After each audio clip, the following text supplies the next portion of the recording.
Bismillahirrahmanirrahim. Assalamualaikum warahmatullahi wabarakatuh. Hai semuanya, perkenalkan nama saya Tia Rahmadani, NIM 2302020051. Saya mahasiswi farmasi di Universitas Bumigora, semester 4. Jadi di sini saya akan menjelaskan tentang obat turunan asam N-aryl antranilat dan turunan asam aryl asetat. Yang pertama adalah obat turunan asam N-aryl antranilat. Jadi turunan asam N-aryl antranilat ini merupakan analog nitrogen dari asam salisilat, di mana turunan ini biasa digunakan sebagai anti radang untuk pengobatan rematik dan juga sebagai analgesik untuk menurunkan rasa nyeri ringan dan moderat. Adapun efek samping dari obat turunan N-aryl antranilat ini seperti nyeri abdomal, diare, mual, anemia, dan lain-lain. Contoh dari obat turunan N-aryl antranilat ini adalah asamefenamet. Kemudian yang kedua adalah turunan asam aryl asetat. Jadi turunan asam aryl asetat ini merupakan senyawa-senyawa yang dihasilkan dari asam asetat, di mana dengan menggantikan satu atau lebih gugus hidrogen pada gugus aryl dengan gugus alkil atau cincin aromatik. Senyawa-senyawa ini seringkali merupakan obat antiinflamasi non-steroid yang populer. Adapun contoh obat dari turunan aryl asetat ini adalah ibuprofen, naproxen, dan diklofenak. Selanjutnya, di sini saya akan menjelaskan tentang hubungan struktur dan aktivitasnya dengan obat-obat yang telah saya sebutkan tadi. Jadi, sebelum saya menjelaskan tentang hubungan struktur dan aktivitasnya, terlebih dahulu saya akan memperlihatkan kepada teman-teman semua tentang struktur umum dari turunan asam N-aryl antranilat dan turunan asam aryl asetat.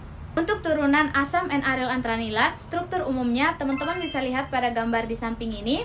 Di sini terdiri dari gugus aromatik atas dan gugus aromatik bawah yang dihubungkan oleh gugus NH, di mana gugus aromatik atas terdiri atas substituen X dan R4, sedangkan gugus aromatik bawah terdiri dari substituen R1, R2, dan R3, yang dimana gugus aromatik bawahnya tersambung dengan gugus aromatik atas melalui gugus NH yang berada di posisi 1.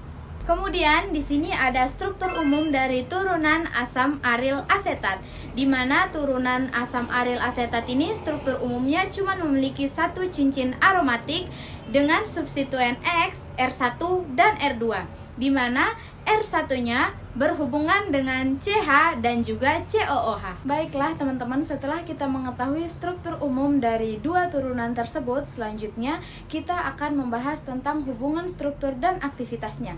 Yang pertama adalah hubungan struktur dan aktivitas dari obat turunan asam N-aryl antranilat, yaitu asamefenamet.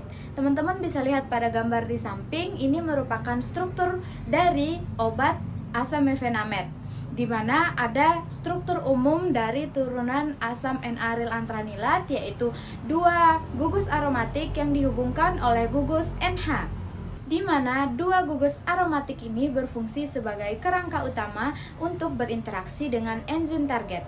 Sedangkan gugus karboksilat atau COOH merupakan gugus asam yang penting untuk aktivitas biologisnya. Selain itu juga terdapat substituen metil yang terdapat pada posisi orto terhadap gugus amin yang berfungsi meningkatkan sifat lipofilik dan afinitas terhadap target. Selanjutnya adalah hubungan struktur dan aktivitas dari turunan asam aryl asetat. Yang pertama adalah ibuprofen.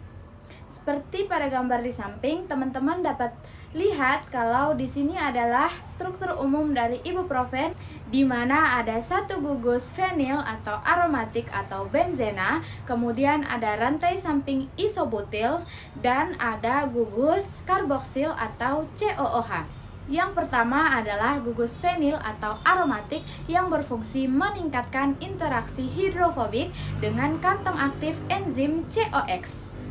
Yang kedua adalah gugus samping atau rantai isobutil yang berfungsi mempengaruhi farmakokinetik seperti penyerapan dan distribusi obat. Dan yang terakhir adalah gugus karboksilat atau COOH yang berfungsi bertanggung jawab untuk berikatan dengan enzim COX1 dan COX2. Baiklah teman-teman, sebagai penutup saya akan menampilkan beberapa jurnal yang saya gunakan untuk penjelasan kali ini. Untuk lebih lengkapnya teman-teman bisa lihat di sini. Sekian penjelasan dari saya, jangan lupa like, comment, and subscribe. See you next video. Bye bye.